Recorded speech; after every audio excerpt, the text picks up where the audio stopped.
D'abord, concernant l'origine et la légalité du RAM, permettez-moi, du haut de cette tribune, de préciser que le gouvernement de la République considère le RAM comme un revenu de prestation de l'ARPTC et non une taxe. L'origine du RAM remonte à la loi numéro 013/2002 du 13 octobre 2002 sur les télécommunications en République démocratique du Congo et la loi numéro 014/2002 de la même date portant sur la régulation des postes télécommunications du Congo, ARPTC en sigle. Ces deux textes de loi, ainsi que le décret numéro 20/005 du 9 mars 2020, modifiant et complétant le décret numéro 012/15 du 20 février 2012, fixant les modalités de calcul et les taux de revenus de prestation de l'ARPTC, pris conformément à l'article 21 de la loi numéro 014/2002 du 16 octobre 2002 portant création de l'ARPTC, constitue sa base légale. Le décret numéro 012/15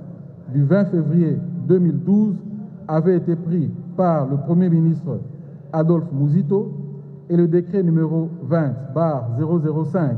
du 9 mars 2020 par le Premier ministre Sylvestre Ilunga Ilunkamba. L'autorité de régulation de la poste et télécommunications, ARPTC, en sigle créée par la loi 014 en application de l'article 8 de la loi cadre numéro 013/2002 du 16 octobre 2002, est un service public doté d'une autonomie financière et administrative ayant des ressources propres qui constituent ses revenus. Conformément aux dispositions légales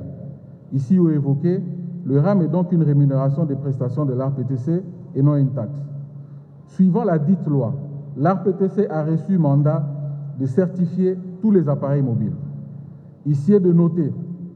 que le RAM découle d'une recommandation de l'Union internationale de télécommunications, UIT en sigle,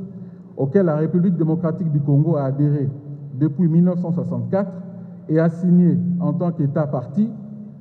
à la convention qui s'est dégagée à appliquer les dispositions et recommandations de la dite institution. Et l'une des recommandations porte sur la contrefaçon dans le secteur des télécommunications, reprise dans les séries Q5050 jusqu'à Q5069, soutenue par l'Organisation internationale de la normalisation et en sa norme ISO/IEC